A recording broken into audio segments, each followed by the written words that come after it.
চোখের সামনে ভেসে যাচ্ছে বাড়িঘর, মুহূর্তেই মাটির নিচে চাপা পড়ছে মানুষ।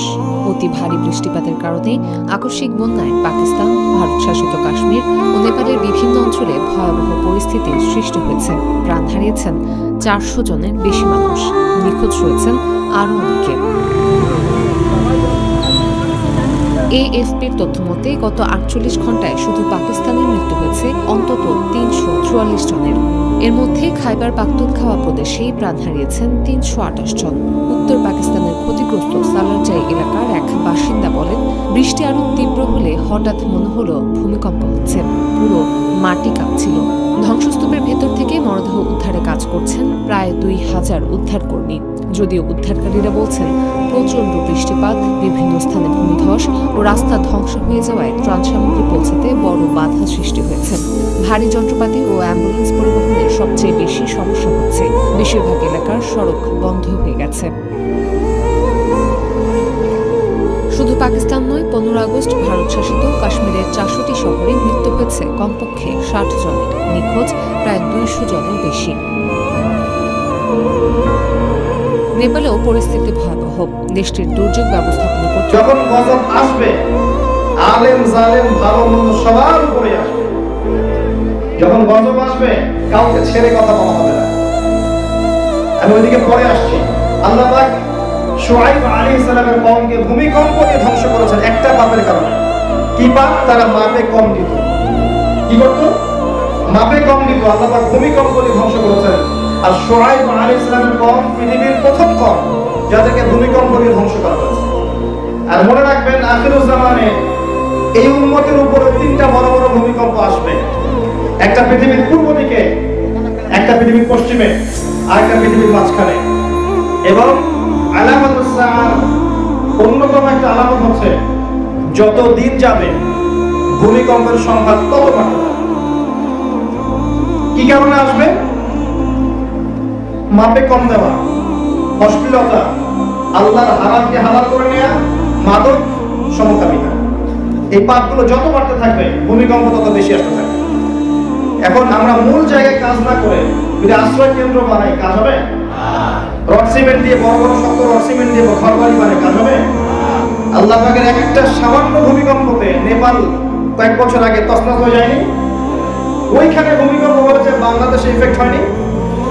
আর যদি আল্লাহ পাক কোন কওমের মধ্যে ভূমিকম্প দেন, তার ওই কওমের কি অবস্থা হবে দেখে নেন। শুআইব আলাইহিস সালামের কওম, এর কোনো অস্তিত্বই নাই এখন। কওমে লূত যারা সমকামী, এদেরকে আল্লাহ পাক এমন শাস্তি দিয়েছেন, মাটিটাকে উপরে তুলে আকাশ থেকে পাথর বর্ষণ করেছেন, এরপরে এটাকে উল্টে দিয়ে মাটিতে দাফন করে দিয়েছেন। আপনি ইউটিউবে যান, গুগলে যান, ওখানে গিয়ে সার্চ করেন ডেড সি, লিখবেন ডেড সি বা মৃত সাগর, দেখবেন জর্ডানের ডেড সি আপনি দেখতে পারবেন। এখানেই ছিল এই সাদুন গোত্র বা এই সমকামী সম্প্রদায়। আর দিন দিন আমাদের দেশেও সমকামিতা বাড়ছে। এদের শাস্তি সম্পর্কে কোরআন হাদিসে আছে, এদেরকে মৃত্যুদণ্ড দিতে হবে। এই শাস্তি কার্যকর করতে না পারলে, সমকামীদেরকে লাই দিতে থাকলে, আল্লাহ না করুক এই আযাব আমাদের উপরে আসতে পারে। আমরা আল্লাহর কাছে আশ্রয় চাচ্ছি, আল্লাহ পাক আমাদেরকে হেফাজত করুন। আপনি প্রত্যেকটা কওমকে দেখেন, নবী মুসা আলাইহিস সালামের কওম, আল্লাহ পাক ফিরআউনের জুলুমকে ধ্বংস করেননি, বনী ইসরাঈল উদ্ধার করেননি? আল্লাহ পাক করেছেন। প্রত্যেকটা কওমকে দেখেন, আল্লাহ রাব্বুল আলামিন আমাদের নবীর দিকে আসেন, মুহাম্মদ সাল্লাল্লাহু আলাইহি ওয়াসাল্লাম। আল্লাহ রাব্বুল আলামিন আবু জাহেল, আবু লাহাব, উতবা, শাইবা এদের অস্তিত্ব রেখেছেন? কেউ কি টিকে আছে? একটা বদরের যুদ্ধে 70 জন কাফেরকে আল্লাহ পাক ধূলিসাৎ করে দিয়েছেন। এটা আল্লাহ করতে পারেন না? এখনো এই যুগেও যারা মুহাম্মদ সাল্লাল্লাহু আলাইহি ওয়াসাল্লামের সুন্নতের উপর আছে, কোরআনের উপর আছে, আল্লাহ পাক কি তাদেরকে সম্মানিত করেন নাই? আর যারা এই যুগেও কোরআন সুন্নাহর বাইরে কাজ করছে এবং কোরআন সুন্নাহকে অস্বীকার করছে, বিরোধিতা করছে, আল্লাহ পাক কি এদেরকে অপদস্থ করছেন না? করছেন। আল্লাহ পাক নির্দিষ্ট সময় দিয়েছেন, এই সময় যখন চলে আসবে আল্লাহ পাক কোন জালেমকে ছাড় দিবেন না। ফাইদা জাআ আজালুহুম লা ইস্তাখিরুনা সাআতা ওয়া লা ইস্তাকদিমুন। যখন আল্লাহর নির্ধারিত সময় এসে যাবে, আল্লাহ পাক কাউকে ছাড় দিবেন না। 1 সেকেন্ড আগানো হবে না, 1 সেকেন্ড পিছানো হবে না। এগুলো মূল কথা।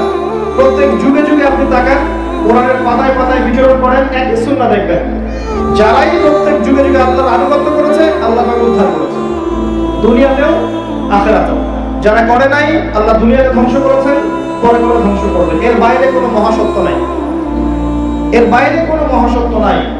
এবং সর্বশেষ নবী হিসেবে মুহাম্মদ সাল্লাল্লাহু আলাইহি ওয়াসাল্লামকে পাঠানো হয়েছে এবং তিনি মাত্র 23 বছরের ব্যবধানে একটা জাহেলি সমাজকে, আইয়ামে জাহিলিয়াতের মতো অন্ধকারাচ্ছন্ন সমাজকে আলোকিত সমাজে পরিণত করেছেন। কত বছরের ব্যবধানে?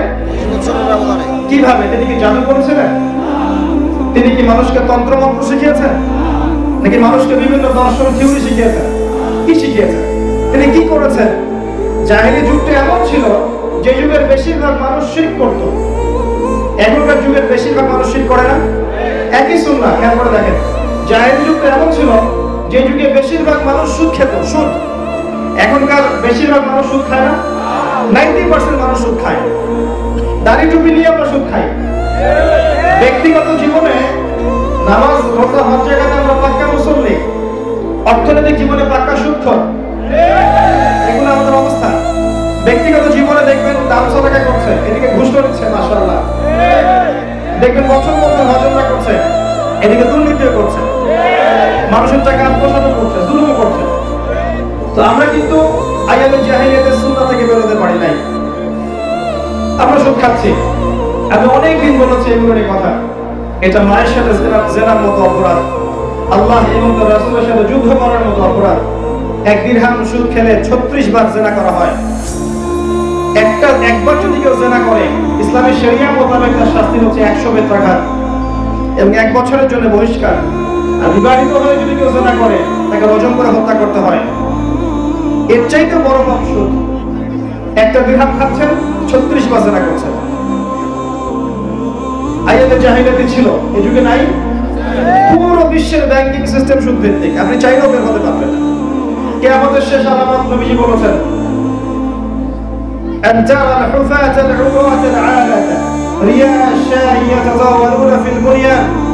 নগ্ন পদের নগ্ন দেহের মানুষেরা উঁচু উঁচু বিল্ডিং নির্মাণের প্রতিযোগিতা করবে, কিয়ামতের অপেক্ষা করতে থাকবে। কিভাবে একজন মানুষ কোটি টাকার বিল্ডিং করতে পারে যে লাখ টাকা কামাই করতে পারে না? কিভাবে পারে? একটাই উত্তর, হয় অন্যায়ভাবে সম্পদ আত্মসাৎ অথবা সুদ। এছাড়া অন্য কোনো অপশন নাই আপনার কোটি টাকার বিল্ডিং করা।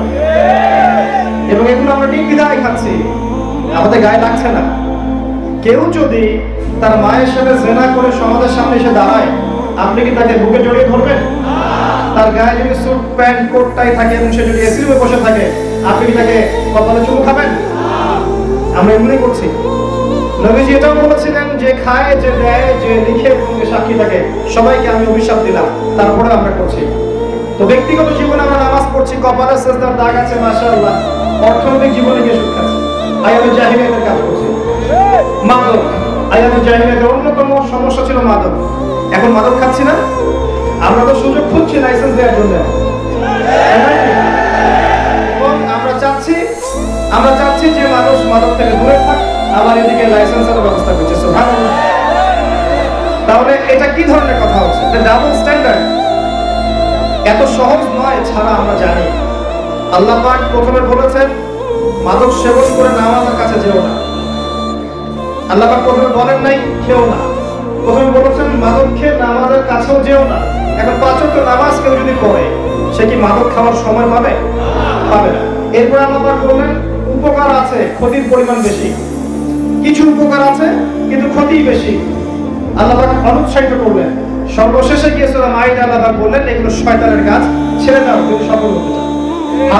হাতের মধ্যে পাত্র ছিল, মদিনার গলিতে গলিতে পাত্র ফেলে দেয়া। কিভাবে হলো? আত্মশুদ্ধির মধ্য দিয়ে। এখন আমি তো আত্মশুদ্ধির পথগুলোকে বন্ধ করে দিচ্ছি, তাহলে মানুষ কিভাবে মাদক থেকে দূরে থাকবে? এই যুব সমাজের মেইন সমস্যা এখন মাদক। দেখবেন সিগারেট থেকে শুরু করে ইয়াবা পর্যন্ত সবকিছুর সাথে সারা সম্পৃক্ত হয়ে গেছে। কোনো জায়গায় প্রশান্তি পায় না, পড়া হয় কোনটা বাস্তব হয়ে যায়, অথবা দেখবেন এই যে আত্মহত্যা করে জীবনটা নষ্ট করে ফেলে। এরা কি দেশের কল্যাণ করতে পারবে? যদি দেশের জন্য দাঁড়ানোর পোষ করতে, কখনো এই যুব সমাজ দাঁড়াতে পারবে? একটা মাদকাসক্ত যুব সমাজ কখনো দেশের কল্যাণে কাজ করতে পারবে? তাহলে আমরা কাদেরকে কিসের পিছনে উৎসাহিত করছি? বরং উচিত ছিল যুব সমাজকে বেশি বেশি কোরআনের দিকে নিয়ে আসা, আল্লাহর দিকে নিয়ে আসা, সুন্নতের দিকে নিয়ে আসা, নামাজের দিকে নিয়ে আসা। যুবকরা যদি 5 ওয়াক্ত নামাজ পড়ে তারা কি জঙ্গি হয়ে যাবে? এরা যদি 5 ওয়াক্ত নামাজ জামাতের সাথে পড়ে সন্ত্রাসী হয়ে যাবে? আমরা তাদেরকে নামাজে উৎসাহিত করবো, হারাম কোনো কাজে উৎসাহিত করবো না। আল্লাহ পাক বোঝার তৌফিক দান করুন, আমিন। ওটা জাহিলি যুগের সুন্নাহ। আপনি দেখেন জাহিলিয়াতে ছিল নারীর অবমাননা, মেয়েদেরকে জীবন্ত কবর দেওয়া হতো। এখন কি আমরা মেয়েদেরকে উন্নত করছি খুব? ফ্রি মিক্সিং এর নামে, সম অধিকারের নামে আমরা কি মেয়েদেরকে অশ্লীল কাজে বাধ্য করছি না? বেপর্দা করে বাইরে নিয়ে আসছি না? আমরা করছি। এবং তাদের পোশাক পরিবর্তন হয়ে গেছে, মেয়েরা ছেলেদের পোশাক করছে, ছেলেরা মেয়েদের পোশাক করছে। এবং এমন অনেক মেয়ে আপনি বাইরে দেখবেন যে পোশাক পরে নগ্ন হয়ে ঘুরছে। এবং সমাজে ছেলেদের মানসিকতা হয়ে যাচ্ছে মেয়েদের মতো, মেয়েদের মানসিকতা হয়ে যাচ্ছে ছেলেদের মতো। দেখবেন এখন অন্যায়ের প্রতিবাদ মেয়েরা যতটা না করতে পারে, ছেলেরা তার কারাকরিও পারে না। কেন দেখেন সাইকোলজিক্যালি চেঞ্জ এসেছে। মেয়েদের চিন্তা চেতনা চলাফেরা ওঠা বসা ছেলেদের মতো, পুরুষ পুরুষ ভাব। আর ছেলেদের চলাফেরা ওঠা বসা গাম্ভীর্য সব দেখবেন মেয়েদের বিয়ে একটা স্বভাব চলে আসছে। এটা ভালো করে খেয়াল করেন, আমাদের জেনারেশন এখন মেয়েদের স্বভাব অভ্যস্ত হচ্ছে। কথা বলে মেয়েদের মতো করে, ড্রেস আপ গেট আপ মেয়েদের মতো করে, আপনি অর্নামেন্টস পরে মেয়েদের মতো চলাফেরা করে, ওঠে বসে মেয়েদের স্বভাব, ঝগড়াঝাটি মেয়েদের মতো করে। দেখবেন প্রমাণ চাইলে আপনি অনলাইনে যান, দেখবেন সারাদিন মেয়েদের মতো ঝগড়া করছে। ছেলেদের সেই সৌন্দর্য গাম্ভীর্য ব্যক্তিত্ব তাদের মধ্যে এখন নাই। যুব সমাজ আস্তে আস্তে অধঃপতনের দিকে যাচ্ছে। আল্লাহ পাক আমাদেরকে তৌফিক দান করুন যেন আমরা যুব সমাজকে আলোর পথে আনতে পারি। জাহিলিয়াতের অন্যতম সমস্যা ছিল গোত্রীয় হানাহানি। মানুষ সামান্য বিষয় নিয়ে গোত্রীয় হানাহানিতে লিপ্ত হতো। আজকে কি সেটা নাই? আপনি খেয়াল করে দেখেন জাহিলি যুগের প্রতিটা সমস্যা এখন আছে, শিরক এখনো আছে। মুসলিমরাই চিন্তার মধ্যে শিরক করছে, কাজের মধ্যে শিরক করছে, কথার মধ্যে শিরক করছে। মুসলিমরা দেখবেন আমলের মধ্যে বেদাত করছে। আমরা মুসলিম হয়েও সুদ খাচ্ছি, ঘুষ খাচ্ছি, জেনা করছি, দুর্নীতি করছি, পরকীয়া করছি, অন্যের সম্পদ আত্মসাৎ করছি, সব করছি। আবার এদিকে নামাজও পড়ছি, দান সদকা করছি, রমজান মাসে রোজাও রাখি, তারাবি নামাজও পড়ি, বছর বছর হজ উমরা করি। এই হলো আমাদের বাস্তবতা। শোনেন, অনেক বড় বড় স্লোগান পড়ে, অনেক বড় বড় স্লোগান পড়ে, বড় বড় মিশন পড়ে, আগে কোরআনের এই আয়াতের উপর আমল করেন। আল্লাহ পাক বলেছেন, ইয়া আইয়ুহাল্লাযীনা আমানু, হে মুমিনগণ, আলাইকুম আনফুসাকুম, নিজেদের নফসের খবর নাও, নিজে আগে ঠিক হও, নিজে আগে ঠিক হও, নিজের নফসের খবর নাও, তোমার কি অবস্থা। লা ইয়াদুররুকুম মান দাল্লা ইন ইহতাদাইতুম, যারা পথভ্রষ্ট হয়ে যায় বা যারা পথভ্রষ্ট হয়ে যাচ্ছে, তাদের পথভ্রষ্টতা তোমাদের কোনো ক্ষতি করবে না যদি তোমরা হেদায়েতের উপর থাকো। কথা কি বুঝতে পারছেন? ইলাল্লাহি মারজিউকুম জামিআন, এরপর তোমরা সবাই আল্লাহর কাছে ফিরে যাবে। ফায়ুনাব্বিউকুম বিমা কুনতুম তা'মালুন। প্রথম সমস্যা আমাদের নিজেকে আমরা ঠিক করতে পারি নাই, নিজের আত্মার পরিশুদ্ধি হয়নি। মানুষের দিকে আঙুল তোলা বন্ধ করেন, নিজের আত্মাকে পরিশুদ্ধ করেন। বড় বড় স্লোগান পড়ে, কোরআনের আলো ঘরে ঘরে জ্বালবেন, ঠিক আছে, আগে নিজের ঘরে কোরআন পড়ুয়া মানুষ তৈরি করেন। কথা বুঝতে পারছেন না? কোরআনের আলো জ্বালতে চাই ঘরে ঘরে, ঠিক আছে, ভালো কথা। নিজের ঘরের মানুষ কোরআন পড়ে তো?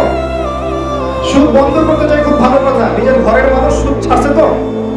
নামাজি বানাতে চাই, ভালো কথা। নিজের ঘরের মানুষ নামাজ পড়ে তো? যাকাতের কথা বলি, যাকাত ভিত্তিক অর্থনীতির কথা বলি, আমরা যাকাত দেই তো? অন্যের পর্দার কথা বলি, আমার ঘরের মা বোন আমার মেয়ে পর্দা করে তো? আলাইকুম আনফুসাকুম, আগে নিজে ঠিক হও। আল্লাহ পাক বলেছেন, একটা বাতি থেকে অনেকগুলো বাতি জ্বলতে পারে না? অনেকগুলো মোমবাতি আছে, একটা মোমবাতি ধরিয়েছেন, এখন বাকি মোমবাতি ধরানো সম্ভব না? সম্ভব। এভাবেই কিন্তু আলোকিত হয়। এখন যদি আমরা নিজেরা নিজের বাতি জ্বালাতে না পারি, মানুষের বাতি জ্বালাতে গিয়ে লাভ নাই। দেখবেন এইসব চেয়ারে বসে আমরা অনেক কথাই বলছি, কিন্তু জনগণের উপর তাসির কম হচ্ছে। কারণ কি জানেন? কারণ আমি যা বলছি নিজের মধ্যেই আমল নাই, আমি যা বলছি আমার নিজের মধ্যেই নাই। আমি আপনাকে কি সংশোধন করব?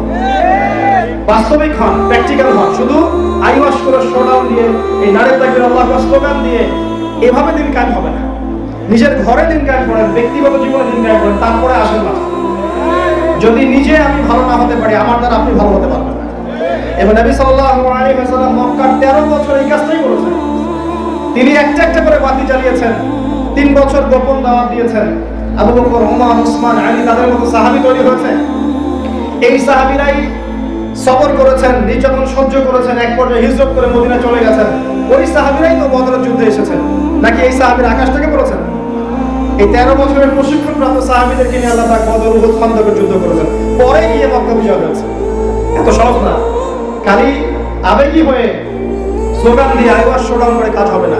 প্রত্যেকের ঘর ঠিক করেন, প্রত্যেকের ব্যক্তিগত জীবন ঠিক করেন, নিজের দায়িত্ব নিজে নিয়ে নেন। যারা পথভ্রষ্ট হয়ে যাচ্ছে ওদের পথভ্রষ্টতা আমাদের ক্ষতি করবে না যদি আমরা হেদায়েতের উপর থাকি।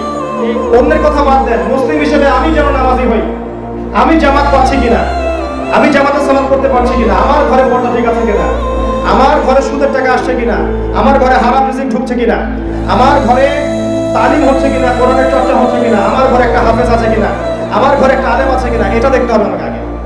এভাবে ঘর টু ঘর ঠিক করেন, সমাজ 23 বছর লাগবে না, 10 বছর ঠিক হয়ে যাবে ইনশাআল্লাহ। সময় লাগবে না, কারণ শেষ জামানার সময় দ্রুত আগাবে, শেষ জামানার সময় আরো দ্রুত আগাতে থাকবে। দিন দিন মুসলিমদের উপর নির্যাতন বাড়তেই থাকবে, কিন্তু আল্লাহ রাব্বুল আলামিন মুসলিমদের মধ্য থেকে এমন কিছু মানুষকে তৈরি করবেন যারা পরবর্তীতে দ্বীনের পতাকা হাতে নেবে ইনশাআল্লাহ। আল্লাহ পাকের সুন্নাহ হচ্ছে এই ওয়াইন তাতাওয়াল্লাউ ইস্তাবদিল কওমান গায়রাকুম। তোমরা যদি মুখ ফিরিয়ে নাও, তোমরা যদি আল্লাহ এবং তার রাসূল থেকে, কোরআন সুন্নাহ থেকে মুখ ফিরিয়ে নাও, আল্লাহ পাক নতুন সম্প্রদায়কে নিয়ে আসবেন। সুম্মা লা ইয়াকুনু আমসালাকুম, তারা তোমাদের মতো অপদার্থ হবে না। নবীর প্রেমে হাবুডুবু খাচ্ছে। জিজ্ঞাসা করেন যুব সমাজকে, নবী সাল্লাল্লাহু আলাইহি ওয়াসাল্লামের দ্বিতীয় স্ত্রীর নাম কি বলতে পারবে না? চ্যালেঞ্জ, অনেকেই পারবে না। জিজ্ঞাসা করেন কতজন মানুষ কোরআন তিলাওয়াত করতে জানে, হাত উঁচু করতে বলেন, দেখবেন ম্যাক্সিমাম হাত নিচে থাকবে। জিজ্ঞাসা করেন কতজন মানুষ কোরআনের 20টা 50টা সূরা হিফজ করেছে, দেখবেন নাই। এক পারা, 20টা 50টা বাদ দেন, এক পারা কোরআনের হিফজ করেছে কতজন মানুষ, দেখবেন হাত নিচে। যারা আমরা কোরআন পড়ি, কতজন মানুষ অর্থ সহ কোরআনটা শুরু থেকে শেষ পর্যন্ত পড়েছে, হাত উঁচু করতে বলেন, দেখবেন হাতের সংখ্যা কত। আমি উঁচু করতে বলছি না কারণ আপনারা লজ্জা পাবেন, আমি উঁচু করতে বলছি না কারণ আপনারা লজ্জা পাবেন। দেখবেন সারাদিন 24 ঘন্টা কতজন ব্যক্তি সুন্নাহ মাফিক জীবনযাপন করে, হাত তুলতে বলেন, দেখবেন লজ্জা পাবে। জীবনে কতজন একবার আল্লাহ রাসূলের সিরাত বা জীবনী পড়েছে, হাত উঁচু করতে বলেন, দেখবেন লজ্জা পেয়ে যাবে। বাস্তবতা খুব খারাপ। বাস্তবতা হচ্ছে আমরা আলাইকুম আনফুসাকুম নাই, নিজের নফস তাজকিয়ার মধ্যে নাই। কোরআন আগে পড়তে হবে, সুন্নাহ মাফিক জীবনযাপন করতে হবে, শিরক মুক্ত আমল করতে হবে, বিদআত মুক্ত আমল করতে হবে। এরপরে আল্লাহওয়ালা মানুষের সোহবতে থাকতে হবে। খালি পড়াশোনা করে, বইপত্র পড়ে কিন্তু তাজকিয়া অর্জন হয় না। আল্লাহওয়ালা মানুষ যারা, তাদের সোহবতে গিয়ে থাকলে দেখবেন আপনি দিন শিখতে পারছেন, দেখে শিখবেন। এরপরে হালাল রিজিক খাওয়ার ব্যাপার আসবে। আমাদের ম্যাক্সিমাম রিজিক হারাম। আমি যে নিজেও কতটুকু হালাল খাচ্ছি আল্লাহ ভালো জানেন। কথা বুঝতে পারছেন না? মনে করেন আমি একটা মাদ্রাসার শিক্ষকতাই করছি, কথার কথা। এখন আমি যদি রেগুলার মাদ্রাসার ক্লাসে দেরি করে যাই, আমার রিজিকটা হালাল না হারাম? আমিও হারামে আছি, আমরাও হারামে আছি। কি মনে করছেন? মনে করেন একটা বক্তব্য দিব এবং আমার যাতায়াতের খরচ দিবে কমিটি, এমনটা না? এমনটা কিন্তু হয় সাধারণত। এখন আমি যদি বক্তব্যের হক আদায় না করে সারাদিন গাল গল্প করি, কেচ্ছা কাহিনী শোনাই, আমার কি এই পাঠ্যক্রম নেওয়া জায়েজ? কথা কি বুঝতে পারছেন? আপনি সরকারি কর্মকর্তা হয়েছেন বা বেসরকারি কাজ করছেন বা ব্যাংকে বা অন্য জায়গায়, আপনি যদি আপনার দায়িত্ব ঠিক মতো পালন না করেন, আপনার রিজিক থেকে হালাল হচ্ছে? হচ্ছে না। আমাদের ম্যাক্সিমাম রিজিক হারাম। হারাম রিজিক খেয়ে আমরা যদি ইবাদত করতে চাই, এটা কি কবুল হতে পারে? ঠিক করেন, রিজিক ঠিক করেন। এরপরে আসেন পরিবারে, আসেন পরিবারের পর্দা ঠিক করেন, পরিবারে তালিম চালু করেন, কোরআন পড়ার ব্যবস্থা করেন, পরিবারের সদস্যদেরকে কোরআন সুন্নাহ শেখান, পরিবারটা শক্ত করে গড়ে তোলেন। আল্লাহ পাক বোঝার তৌফিক দান করুন। কথাগুলো আল্লাহুম্মা আমিন। শেষ করছি। এরপরে আমি একটা কথা বলে শেষ করব। এই কাজগুলো যখন হয়ে যাবে, তখন আরো কয়েকটা কাজ। যুব সমাজকে দ্বীনের পথে ফেরানো। যুব সমাজ আজকে দ্বীনের পথে, দ্বীন কোন দিকে এটাই বুঝতে পারছে না। যারা দ্বীনের পথে ফিরছে এরা হাবুডুবু খাচ্ছে, যাবো কোন দিকে। একজন এই কথা বলে, আরেকজন এই কথা বলে, একদল এই কথা বলে, আরেকদল এই কথা বলে। আমি শিখবো কোনটা, করবো কোনটা? যুবকেরা এখন এমনটা মনে করছে। আর ম্যাক্সিমাম যুবক দেখবেন ওই গার্লফ্রেন্ডের পিছনে, অথবা যে ফ্রি ফায়ার, পাবজি, বা দেখবেন ফেসবুক, ইউটিউবিং, টিকটক করে সময় নষ্ট করছে, মাদক খাচ্ছে, বা দেখবেন জেনা করে, বা গুন্ডা মাস্তানি করে, কিশোর অপরাধ করে, এভাবে তাদের সময় নষ্ট করছে। এদেরকে ফিরাবেন কিভাবে? এদের পিছনে মেহনত করতে হবে তো, বিশাল সংখ্যক। আবার দেখবেন কেউ চাকরি পাচ্ছে না, বেকার, হতাশ, চাকরি বাকরি নেই, হতাশ, পড়াশোনা করছে 20 বছর 30 বছর, হতাশ। তো এই বিষয়গুলো খেয়াল করেন এবং আপনাদের পরবর্তী জেনারেশন, মানে আমাদের ছেলে মেয়েরা যাদের বয়স 5 বছর 10 বছর হয়নি এখনো, এই বাচ্চাদেরকে কেমন করে মানুষ করবেন, আগামী কোন পৃথিবীর জন্য এদেরকে রেখে যাচ্ছেন সেটা চিন্তা করেন। এত নিশ্চিত থাকবেন না, আগামী পৃথিবী আরো খারাপ হবে। একটা দিন যাবে আর মনে হবে গতকালটা আজকের চেয়ে ভালো ছিল, এমনটা মনে হবে। এখন যা দেখছেন এর চেয়ে খারাপ সময় আসবে। কেন আসবে? আমাদের কারণে। নাসুল্লাহ ফানাসিয়াহুম, আল্লাহ বলেছেন তারা আল্লাহকে ভুলে গেছে, আল্লাহ ওদেরকে ভুলে গেছে। আল্লাহ পাকের মূলনীতি হচ্ছে ইন তানসুরুল্লাহ ইয়ানসুরুকুম, তোমরা আল্লাহর দ্বীনকে সাহায্য করো, আল্লাহ তোমাদেরকে সাহায্য করবে। ওয়া ইউসাব্বিত আকদামাকুম, তোমাদের পা সুদৃঢ় করবেন। কাম মিন ফিআতিন কালিলা গালাবাত ফিআতিন কাসীরা, কত ছোট ছোট কওম ছিল যারা বড় বড় কওমের উপর বিজয়ী হয়েছে। ওয়ালা তাহিনু ওয়ালা তাহজানু, তোমরা হীনমন হয় না, দুশ্চিন্তাগ্রস্ত হয় না। আনতুমুল আলাম, তোমরা বিজয়ী হবে। ইন কুনতুম মুমিনিন, প্রকৃত অর্থে মুমিন হতে পারবে। আগে নিজে ঠিক হন, আল্লাহ আপনাদের ব্যবস্থা করবেন ইনশাআল্লাহ। নিজে ঠিক হবো না, বড় বড় স্লোগান দিয়ে আইওয়াস প্রোগ্রাম করে করো না, কিচ্ছু হবে না। কারণ ইসলামের বিরোধী শক্তিরা এখন এত শক্তিশালী যে আমাদেরকে মোটেই মূল্যায়ন করে, মোটেই না, এবং ভিতর থেকে আমরা ডিস্ট্রয়েড। আমি আপনাকে আঙ্গুল দিয়ে দেখাচ্ছি, মুসলিম উম্মার ম্যাক্সিমাম মানুষ এখন নামাজ পড়ে, ম্যাক্সিমাম কোরআন পড়তে জানে না, ম্যাক্সিমাম হারাম রিজিকে অভ্যস্ত হয়ে আছে। ইভেন আমরা যারা দিনের ধারক বাহক, আমাদের মধ্যেও দিন কমে গেছে, দুনিয়া ঢুকে গেছে। দুনিয়ার নেশায় দিনকে আমরা বিক্রি করে ফেলছি, এবং আমাদের মধ্যে ঐক্য নাই। কেন দেখেছেন, এক ভাইকে মারলে আরেক ভাই হাসবে, আর সারাদিন বসে একজন একজনের গীবত তহমত করতে থাকে। আপনি কিভাবে চিন্তা করছেন এমন একটা অবস্থায় ইসলাম বিজয়ী হবে? হবে না। গোড়া শক্ত করেন, তারপরে নতুন প্রজন্ম মানুষ করেন, যুবকদেরকে লাইনে নিয়ে আসার চেষ্টা করেন, আগামী প্রজন্মকে সঠিকভাবে মানুষ করেন যেন তারা পরবর্তী বিশ্বটাকে চ্যালেঞ্জ করতে পারে। এছাড়া কোনো অপশন নাই। এগুলো না করলে আল্লাহ পাক যা করবেন, ইস্তাবদিল কওমান গায়রাকুম, আমাদেরকে আল্লাহ পাক সরিয়ে দিবেন। এই মহামারী দিয়ে সরাতে পারেন, আল্লাহর আযাবে সরাতে পারেন, গজবে সরাতে পারেন, বা জালেমদের নির্যাতন চাপিয়ে দিয়ে সরাতে পারেন। ইস্তাবদিল কওমান গায়রাকুম, নতুন কওমকে আল্লাহ পাক নিয়ে আসবেন। সুম্মা লা ইয়াকুনু আমসালাকুম, তারা আমাদের মতো হবে। আল্লাহ পাক আমাদেরকে বোঝার তৌফিক দান করুন। আমরা দোয়া করছি আল্লাহ পাক আমাদের সবাইকে কোরআনওয়ালা বানিয়ে দিন, আমিন। সুন্নতের পাবন্দ বানিয়ে দিন, আমিন। আল্লাহ পাক আমাদের সবাইকে হালাল রিজিকের ব্যবস্থা করে দিন। সুদ ঘুষ জেনা ব্যভিচার থেকে আল্লাহ পাক আমাদেরকে হেফাজত করুন। আল্লাহ পাক আমাদেরকে আত্মশুদ্ধি অর্জন করার তৌফিক দান করুন। আলেম ওলামা সুন্নতে থাকার তৌফিক দান করুন। আমাদের মধ্যে আল্লাহ পাক ঐক্য দান করুন। আমাদের মধ্যে যারা অসুস্থ আছে আল্লাহ পাক সবাইকে শিফায়ে কামিলা দান করুন। যারা মারা গেছেন তাদেরকে আল্লাহ পাক ক্ষমা করে দিন, কবর আযাব মাফ করে দিন, আমিন। আল্লাহর রাস্তায় বসেন প্লিজ ভাই, একটু বসেন। আপনাদের প্রধান আলোচক এখনো আছেন, তিনি গুরুত্বপূর্ণ আলোচনা করবেন। কেউ আলোচনা না শুনে বাসায় যাবেন না, এখানে বসেন। এবং মাদ্রাসার উদ্যোগে প্রোগ্রাম হয়েছে আল্লাহর ওয়াস্তে, আল্লাহকে রাজি খুশি করার জন্য, কাউকে দেখানোর জন্য নয়, আল্লাহকে রাজি খুশি করার জন্য। যার যা সামর্থ্য আল্লাহর ওয়াস্তে মাদ্রাসার জন্য দান করেন, দানের জন্য ভাইরা যাবেন, আমরা আল্লাহর ওয়াস্তে দান করেন। আল্লাহ পাক আপনাদের সবার হায়াতের রিজিকে বরকত দান করুন, আমিন। أقول قولي هذا أستغفر الله لي ولكم ولسائر المسلمين. سبحانك اللهم وبحمدك أشهد أن لا إله إلا أنت أستغفرك وأتوب إليك. السلام عليكم ورحمة الله وبركاته. الله يستر.